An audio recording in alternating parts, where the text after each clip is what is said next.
right, welcome everyone. We'll go ahead and begin our study session by the 8th. All of our council is present, I believe. I've been told that Councilmember Heredia will be joining us via the telephone, but we won't be able to see a video picture of him for the first few minutes of this meeting. Frankie, are you with us? Okay, I'm not hearing him yet, but I think oh, there we go. Hi, Councilmember Heredia. I believe we have you over the telephone. Is that correct?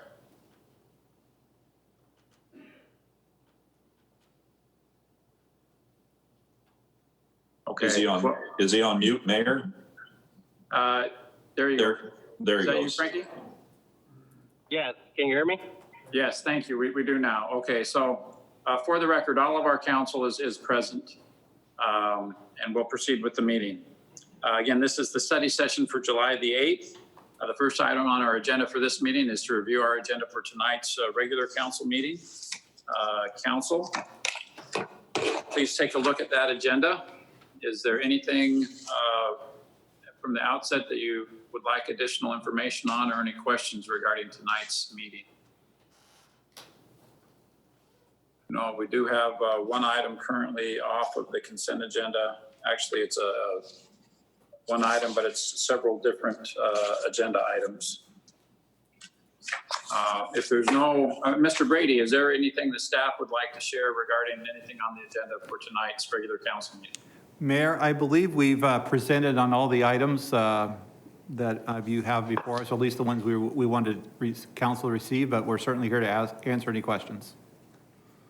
No, you're right. There were several presentations in our study session last week, so I'm not aware of the need to go over anything else. I'm not seeing anything from council. Oh, I'm sorry, Jeremy? Yeah, I'd like to request 5G be taken off of consent. 5G. Okay.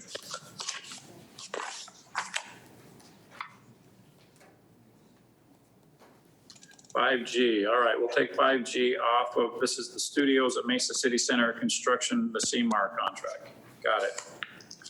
Okay, so we'll let Mr. Christopher know to remove 5G from the consent agenda. Anything else, council? All right.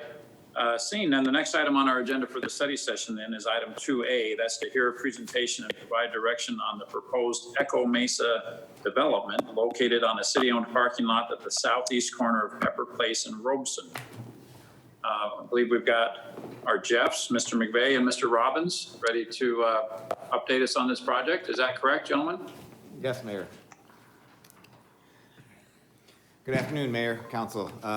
Jeff McVeigh, Manager of Downtown Transformation. With me today is Jeff Robbins, one of the Downtown Transformation Project Managers. And today we'd like to give you a quick presentation on a potential development project called Eco Mesa that is on a city-owned parking lot just across the street from the Idea Museum.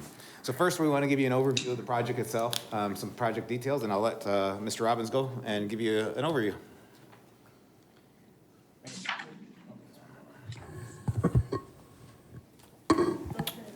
All right. Okay, that works. Mayor, Council, it's a pleasure to be before you today. The project we are discussing today is in a strategic location in downtown Mesa, commonly known as the Purple Parking Lot. The Purple Parking Lot is just south of the Idea Museum and just to the west of the Federal Building, and it occupies a prominent and central location in our downtown. On this project, we are working with a local and trusted developer, Habitat Metro. Habitat Metro has over 30 years of experience developing projects in the valley that are sustainable and unique and, if I may say so myself, quite beautiful. Two that you may recognize are Portland on the Park and Portland Place. These are two towers that are right next to Hance Park. And Habitat also specializes in infill development, which happens to be what our project is that we're talking about today. So a little bit of history about this project. Go to the next slide. Oh, that's not the one I was thinking it is. Okay. we'll go from there. So a little bit of history on this project. In early 2018, Habitat Metro entered into an MOU with the city to develop this site. And in going through this site with staff, we began to identify several challenges with the site itself, and that caused the MOU to lapse at the end of 2018. However, staff continued to work this project, keeping closely to the same terms of the original MOU. In the past, the City Council has instructed and asked our downtown team to look for developments that are higher end so that they can attract a type of tenant who has some disposable income, which hopefully they will direct to our downtown district and downtown businesses. And Eco Mesa is such a development. Eco residents are going to pay a little bit more to be in the location that they are. It's right in the middle of downtown, and because they value a highly sustainable housing product and a place to live. At this time, it's estimated that this development will have 102 residential units, which will be 20 studio units, 44 one-bedrooms, and 38 two-bedroom units. There'll be, at this time, anticipated 130 private parking stalls and 76 public parking stalls for a total of 206 parking spaces, which will be built in a parking podium that's directly below the housing units shown on the screen. Part of the deal that was very important to us was that the 76 spaces that were currently on the site are replaced. And so instead of having these service parking spaces, we'll have 76 structured parking spaces.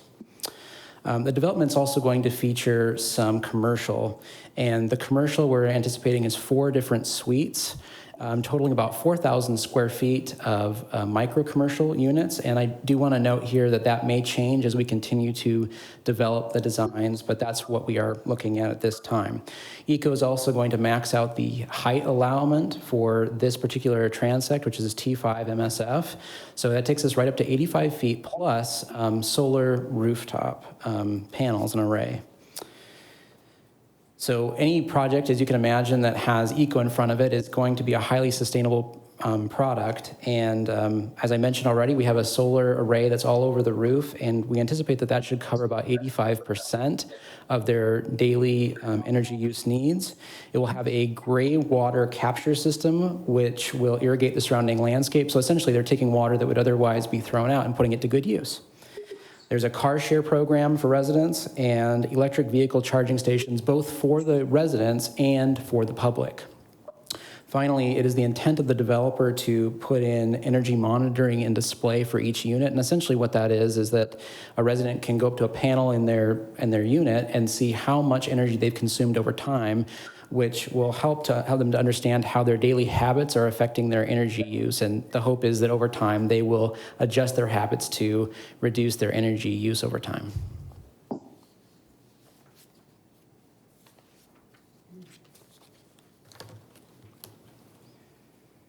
Okay, Mayor, Council. With that overview of the project itself, we do have Tim Sprague of Habitat Metro on the line if there are specific questions for him, so we can bring him on if we need to. But with that overview, the developer has received a investment partner that is willing to invest the full cost of this project cash, so no debt. There is one contingency with that, though, and they need to be able to have that money invested in this project by September 15th, which means we need to have zoning and development agreement entitlements in place by September 15th. Normally, we would negotiate all of those things and bring them to you at a later date, but with summer break, we need to get some direction on 3 major points that could be considered go, no-go deal points for the project itself.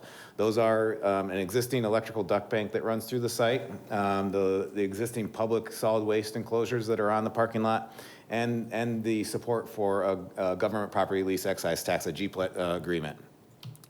So to start, in exchange for these requests, the developers, as Mr. Robbins described, bringing 102 high-end market rate apartments. They are looking at price points of around $2.15 a square foot, which is significantly higher than current rents are in downtown and generally across Mesa in total. A very important part of this is today that parking lot is used as public parking. It's 76 spaces of public parking. Through this deal, the developer will maintain those 76 parking spaces with a perpetual public easement, parking easement. So we will not lose the benefit of that site as we use it today. They're looking at around $30 million in full costs between soft and construction cost and their design and soft costs. And they will have, much like all of our other development agreements in downtown, they will be required to comply with several different quality and amenity standards to help maintain the value of the project. Now, in exchange for that, they're asking for the city to commit to helping with the relocation costs of the existing duck bank.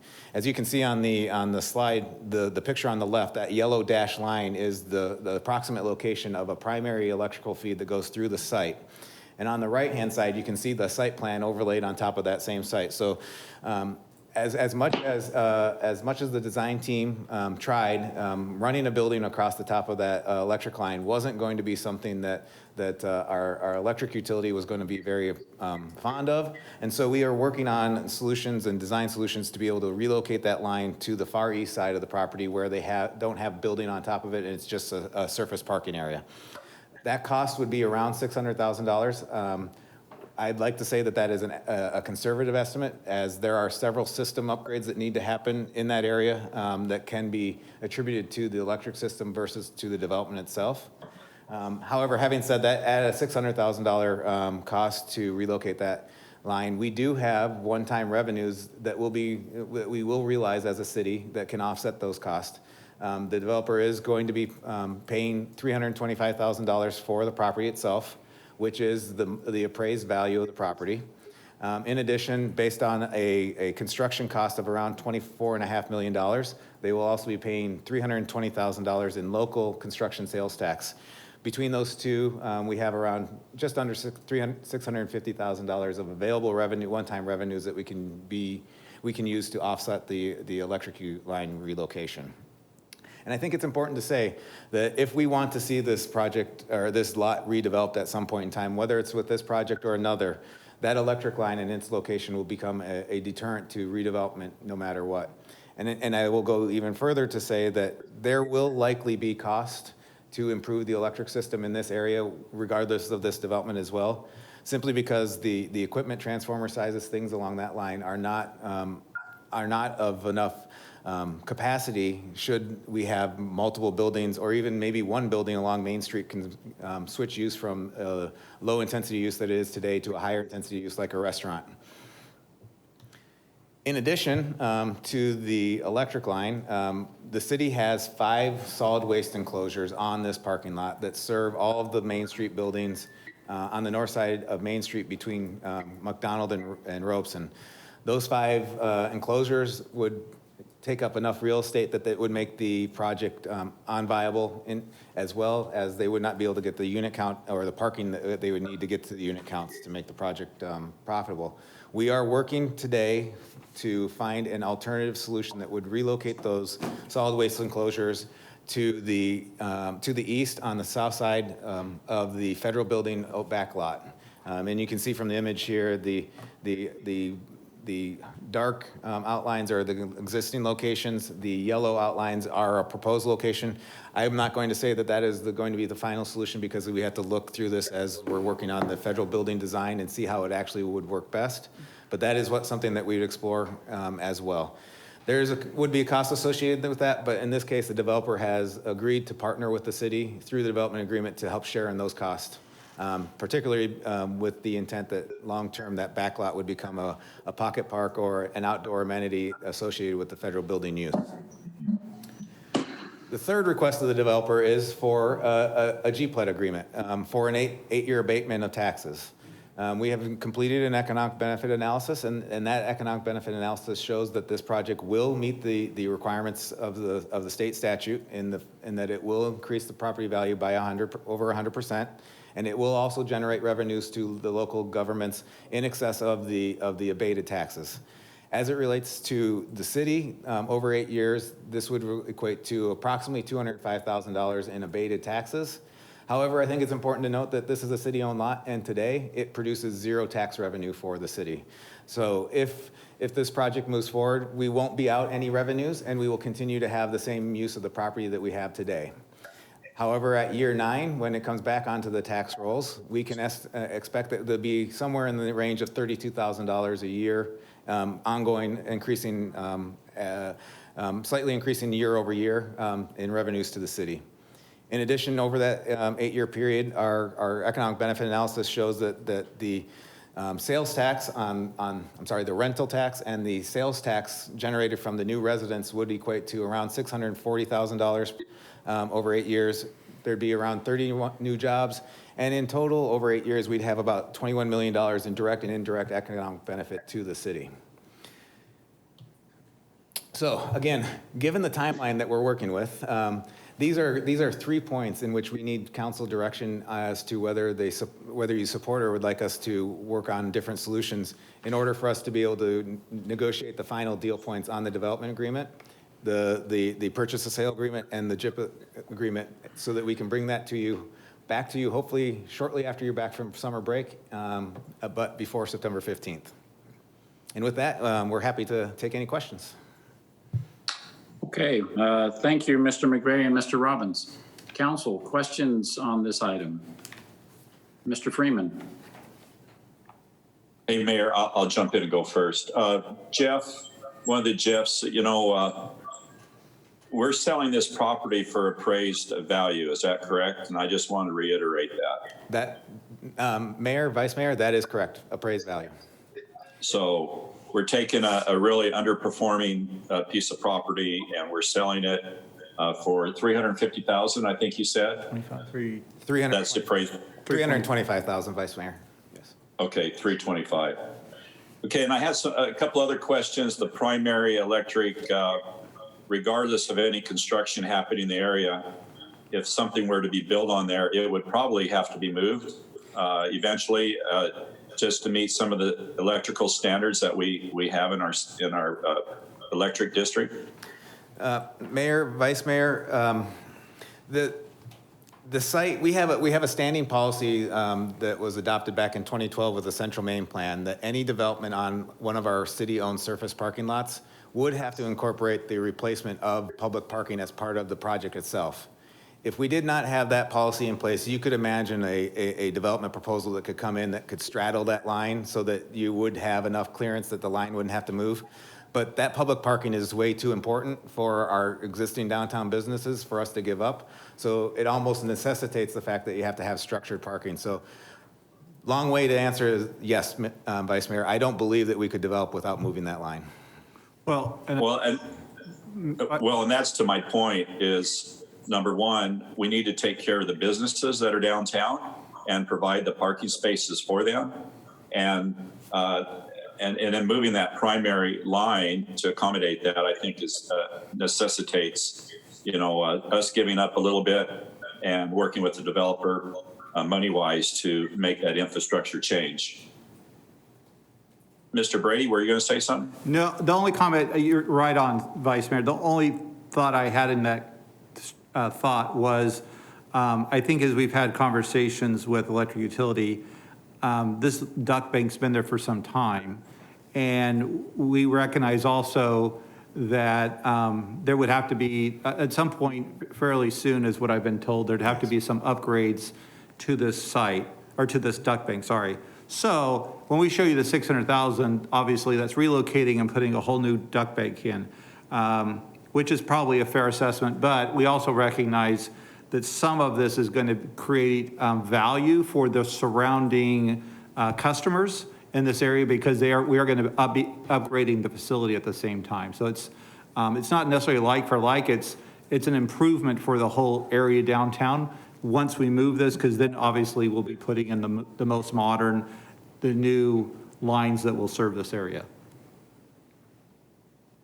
All right, thank you. Just a couple of follow-ups. I heard you say that the developer would capture the wastewater or the gray water out of the building. And just wondering, we have a wastewater charge. Would that be something that he would have to monitor? So reimbursement on the wastewater side of it so that the gray water is not going through the sewer system? This might be a sidebar conversation, but I just wondered if you thought about that. Mayor, Vice Mayor, somebody from environmental and sustainability could correct me if I get this wrong, but this would, they will only be capturing a portion of their gray water. They would produce way more gray water than they could possibly use in their landscaping, and so they wouldn't be able to retain that water for very long. So they will only be capturing a portion of it, and they will be capturing it before it gets to the sewer system. So it wouldn't be something that would be accounted for in the sewer flows. Okay. And my last question is, I just want to make sure the developer during this time frame is working with the business owners and making sure that they understand the project, the off-site parking that might be required to keep their businesses viable. And I don't want to step in Councilmember Duff's district, but I do have some personal friends in there, and I appreciate their longtime business in our community. So with that, I'll yield to the next council member. Thank you, Mr. Freeman. Mr. Thompson. I was lucky enough to get a briefing on this from Jeff and the developer. Gosh, my days kind of all blend together. I can't remember if it was Monday or yesterday. But anyway, I love the project. I love the sustainability portion of it. I think it's a unique project. In fact, I told Mr. Sprague that I wouldn't mind having a meeting to talk about building something like this in District 6. I'm very impressed with it. I think one of the things that Jeff left out that should be mentioned, which is a concern of mine when we start building apartments, the fact that this is in an opportunity zone. So more than likely to realize the capital gains on this, the developer is going to own this for at least 10 years. And so that means for 10 years, they're going to ensure that this facility is kept modern and taken well care of to ensure that the property values, not only in our downtown area, but for the complex itself, stay high, because they want to be able to sell, after that 10 years, if they so decide to, they're going to want to ensure that they can realize their full benefit and their full gain or the full gains on the capital gain side. And so I love the idea. This is exactly what the past councils and I think what this council has really been pushing for in the downtown area, which is to get that market rate, to get the folks downtown that have expendable income that can afford to spend money in our downtown area and really help our downtown thrive. And I think this is one of those projects. So good job to the developer, Jeff and Jeff. Thank you both for bringing this forward and walking us through it. And I look forward to seeing them break ground and start going vertical. Thank you, Mr. Thompson. Mr. Luna. Mayor, I also support this project. I know that Tim Sprague has approached the city a few years ago with this wonderful idea, which is going to be adjacent near the Idea Museum. This is a great project. This is something we need in the downtown area. It's certainly market rate housing. It attracts a different type of clientele. The fact that it's eco-friendly, if you will, is going to be a great amenity in the downtown area. So again, thank you, Jeff and Jeff, for working on this project. Thank you, Tim Sprague, for coming to make this investment to the downtown area. Wonderful job in the city of Phoenix with projects there. And I'm happy that he has decided to come to the city of Mesa to have this project in the downtown area. So I also am quite supportive. I think this is a wonderful project and one that's really needed in the downtown area, and we'll support this as it moves forward. Thank you so much. Thank you. Council, other comments? Councilmember Duff. Yes, thank you, council members. I share your enthusiasm for this project. I think it is a remarkable project that will really put Mesa, downtown Mesa, on the map with the type of project it is and what's going on. People will be talking about it and coming to want to live here and look at it. And I think it's something that stands above the rest as far as your high density living. So I would be proud to have it here. However, in that line also, We want to make sure that we take care of our downtown businesses through the development agreement and work through every step as far as the parking and the construction, the liability during the construction, keeping it safe, keeping the property safe, and working with it minutely and carefully in order to preserve and respect the businesses that have been there for a long time. So I'll look forward to working through those details in the development agreement. I do have a couple of questions on the presentation. The dumpsters, the relocation of the dumpsters, will the dumpsters for the apartments be on site, or would they also be relocated at the federal building? And the other question, I'll just pair two together, and then I have some other comments, but the other one, and who will be taking care of the public parking, the 76 spaces, who will be maintaining that? I have some other comments, but please expand on that right now. Mayor, Councilmember Duff, that was a great question, and that's one of the issues that we had to work through over the past 2 years is what do we do with the solid waste? So the solid waste that's currently on the purple lot, that's what serves the entire block, and that is what is moving over to the east. The solid waste that serves just the new development will remain on their site. What they're doing and what we've worked with our solid waste department on is to have a little compactor inside their development, which will break down the garbage, and then it'll be put into 3-yard bins. And as the solid waste driver is coming down the road, they'll just give a call and say, hey, we'll be there in 30 minutes.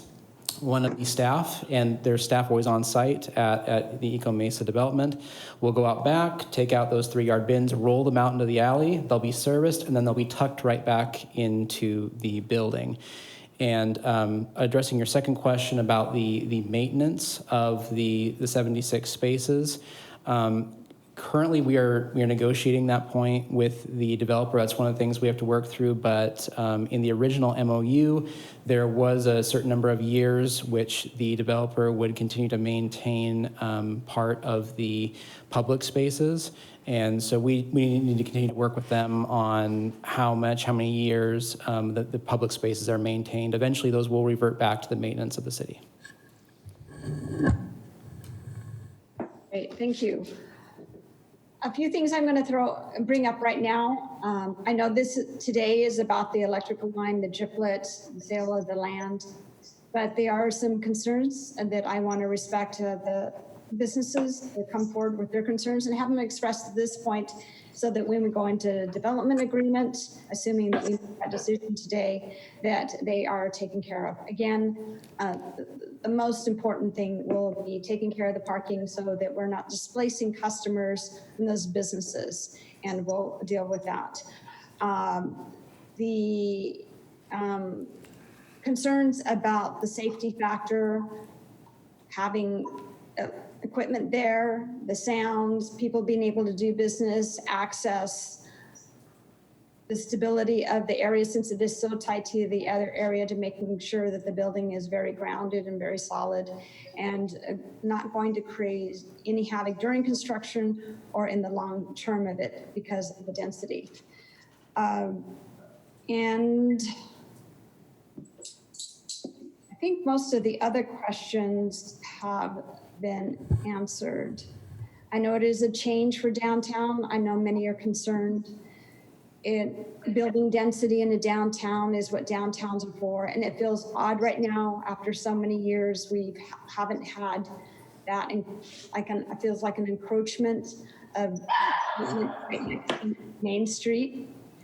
But this is something that we will feel as downtown develops. We'll see more of the residential high-rise, more development, and that means more people in our downtown and more business and a more viable economy for us all. I am in support of this. I know it is a change, and I'm willing to work with our businesses and customers, everybody involved, to make sure this goes as smoothly as possible. And I do feel that I have that agreement with the developer that he will be right in there. It's not just start construction and then drop away.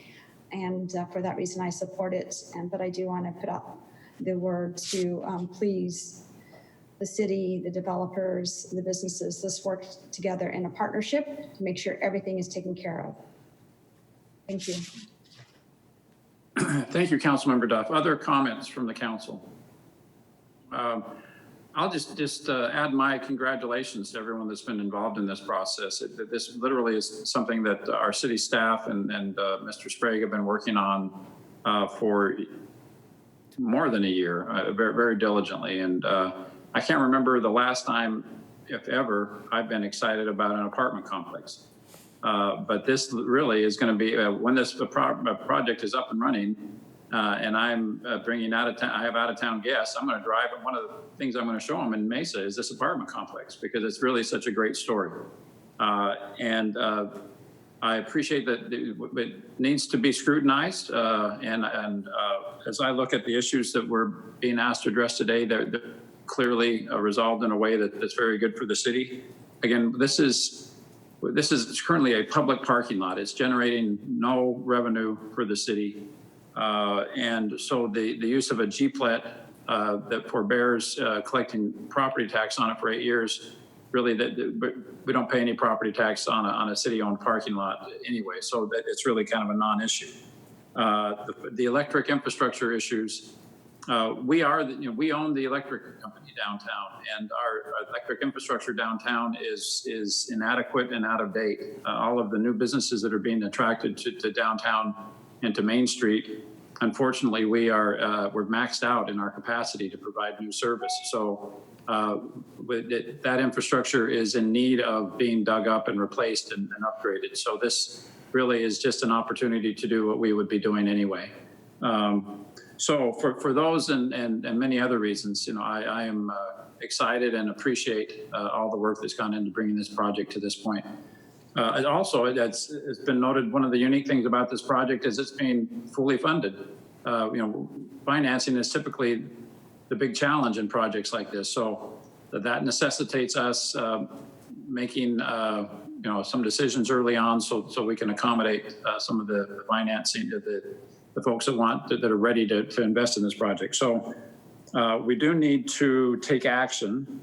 I know there's been support expressed. I think that clearly the consensus of the council is to go forward.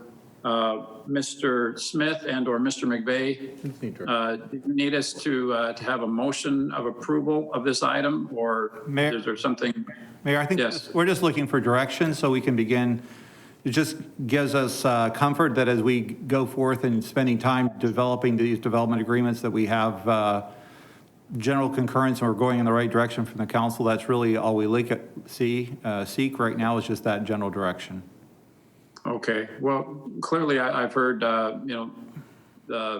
nearly all the council has expressed specifically their support for the questions that were asked and their support for staff proceeding as Mr. McVeigh and Mr. Robbins have asked. So thank you. Again, congratulations and thank you for your hard work on this project. Thank you, Mayor and Council. Thank you. The next item on our agenda, Council, is items 2B and 3. If you don't mind, because we have to go through a roll call vote, I'm going to suggest that we vote on them together. Mr. Smith has told me that that's not an inappropriate thing to do, but item 2B is appointments to various boards.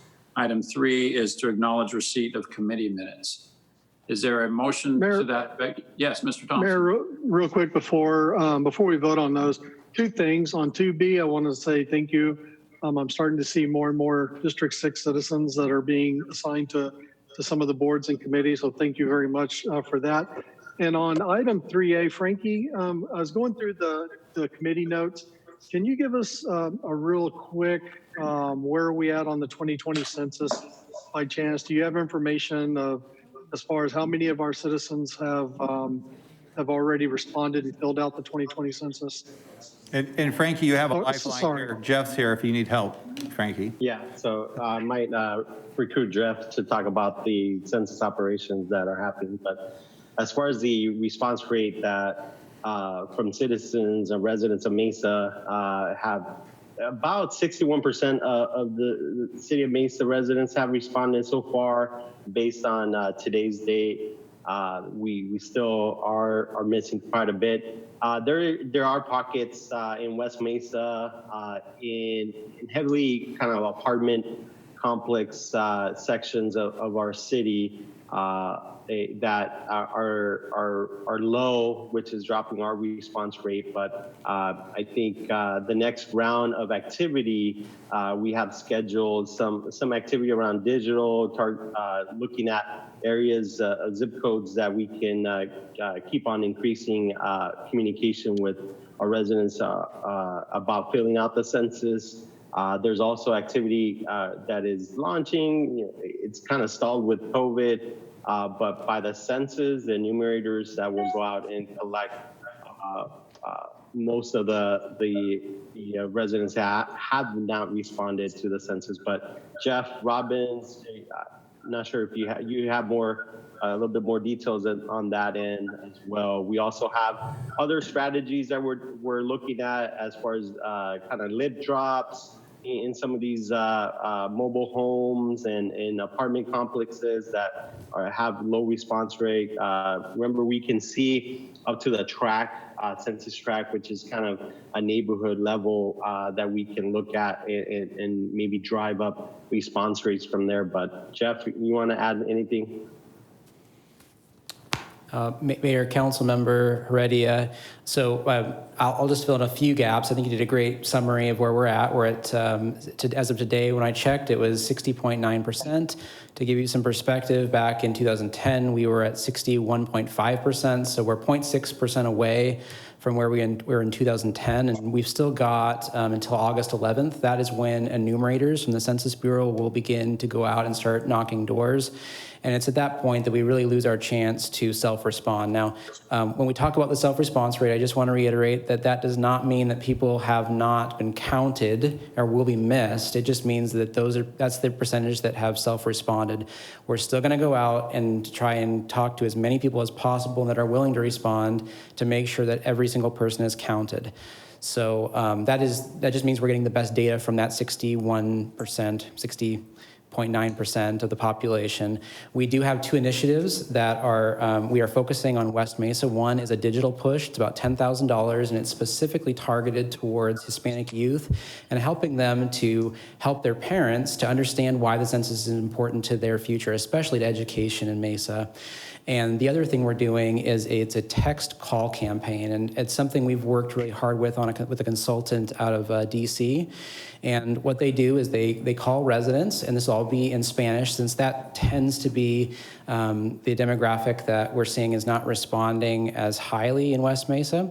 And they'll call these residents, they will explain to them that the census is happening, and they'll ask them if they want to be transferred to somebody who can help them fill out their census. And then they can patch them directly through to the census hotline, and they can help them fill out their form.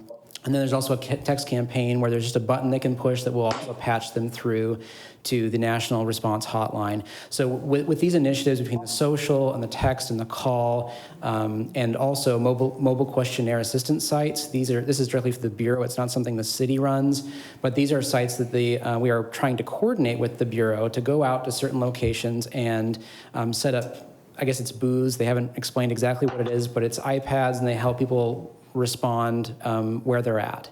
So between all of these different initiatives, we are hoping and confident, I would say, that we're going to beat our 2010 numbers, and we are also going to try very hard to capture our Canadian visitors who we lost at the beginning, and that's one of the main reasons we're behind, is they all took off before we could get them counted. And so you'll notice that a lot of the tracts that are behind because they were where our seniors live. And so we will have something right in October when they're coming back to try and capture and make sure that they are counted. So that was a much longer response than you may have been hoping for. I apologize for taking so much time, but that's a pretty good summary of where we're at. That's actually really good, Jeff. And is there a way that you can send us a breakdown, I guess, by our council districts on, I guess, on those census tracts on where the gaps are at? And that way, maybe we can do some, do some more social media pushes or what have you to really try to get these things, these census tracts filled out and get those turned in. Mayor, Councilmember Thompson, yes, that's definitely possible. And one thing, if you would like to help, we just joined a statewide challenge. And the challenge is to raise our response rate in a week higher than other cities around us. And so I have some social media posts if you'd like to put those out to your district and Sure. show a map of where your tracks are in your district and where we can improve. Maybe that'll help motivate people to, a little competition. If the census isn't good enough, a little competition sometimes is. We can use that to get some responses. For sure. Thank you. Okay, thank you. Council, I'll any other? I'll make a motion that approve 2B and 3A. Second, Mark Freeman. Thank you. Council, any further discussion on those items? If not, we'll do a roll call vote. Vice Mayor Freeman, how do you vote? Aye. Thank you. Councilmember Whitaker. Aye. Thank you. Councilmember Heredia. Aye. Thank you. Councilmember Duff. Aye. Thank you. Councilmember Luna. Aye. Thank you. Councilmember Thompson. Aye. Thank you. I vote aye as well. So items 2B and 3 pass unanimously. Next item on our agenda for this meeting is item 4. That's the current event summary and reports on meetings and conferences. Council, anything you'd like to share with us? Mr. Thompson. Sure. Thank you, Mayor. I was lucky enough to host our Community and Economic Development Committee meeting yesterday, nationally through Ring, I think it was, which is always quite interesting. But we're able to utilize that, break into subgroups where we really talk about not only the housing component, but we talk about the economy as well and economics and how we can work with small businesses. The last time we did this last month, I was on the housing side. This time, as the chair of the committee, I was listening in on the economy side, and it was interesting to hear what some of the cities are doing with COVID dollars, and what some cities that aren't getting COVID dollars, for example, in California, the governor in California is holding money from the cities, and that unless they meet his demands, and so it's sad that we're seeing that where you have cities that are in need of the CARES Act dollars to really help their citizens and help their businesses, and those funds are being withheld.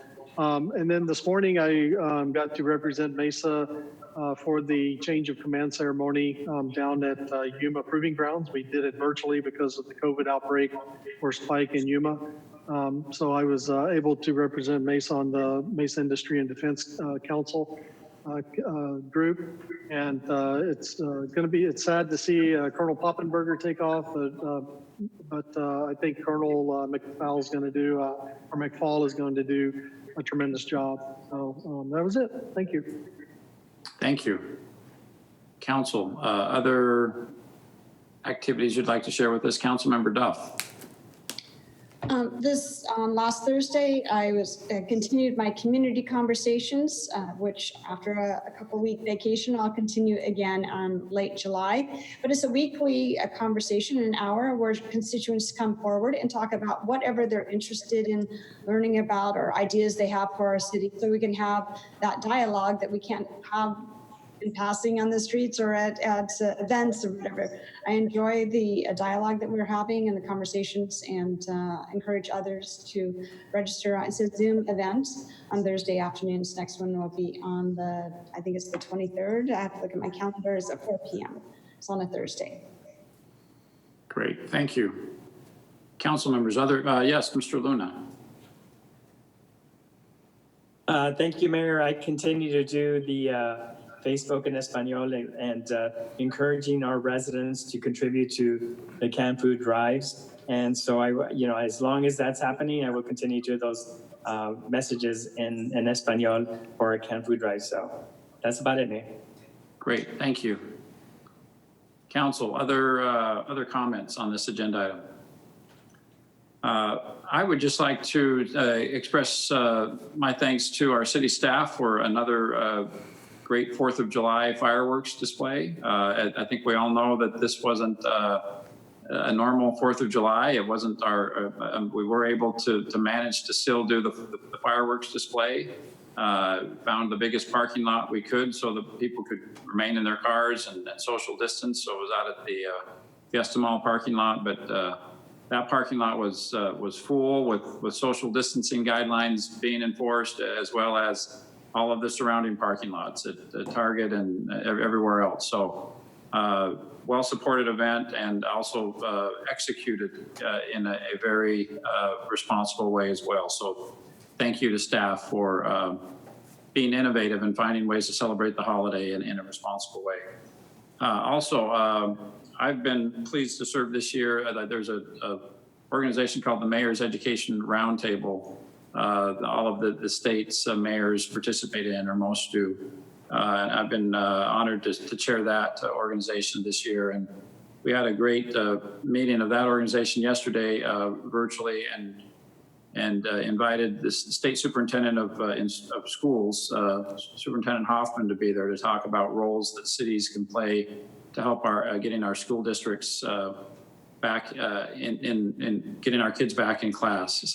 So I'm proud of, I was able to report some of the things that the city of Mesa is doing in that regard, the distance learning devices that we're providing for the school districts, and the things we're doing to bridge the digital divide, and getting all of the kids of Mesa the opportunity to participate online as the school districts incorporate that into their curriculum, and the other things that we're doing. And that message was well received by the rest of the state. So I think, again, I was just proud of our city's efforts to support our schools, and particularly in these challenging times.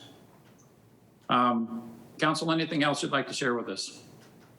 If not, the next item on our agenda, Mr. Brady, this is one of our last meetings for a while, but what does our schedule look like? Thank you, Mayor. You're correct. After tonight's city council meeting, our next study session will be held Thursday, August 20th. And then that will be followed by our first council meeting back from the break, which will be Monday, August 24th. Thank you. Okay, thank you. We are not at the conclusion of this meeting. The next item on our agenda is to convene an executive session regarding the ZAC. Is there a motion to convene an executive session? Thank you, Mr. Freeman. And a second. Thank you, Mr. Freeman. We'll do a roll call vote to convene this session. Vice Mayor Freeman, how do you vote? Aye. Mayor, who was the second? You called me twice. Oh, I apologize. Someone's got to remind me, who was the second? Mr. Thompson, thank you. There you go. All right. Aye. I vote aye. Thank you very much. Mr. Freeman's an aye. Mr. Whitaker. Aye. Thank you. Councilmember Heredia. Aye. Thank you. Councilmember Duff. Aye. Thank you. Councilmember Luna. I'm sure you said yes, David, but thank you. Sorry. Councilmember Thompson. Aye.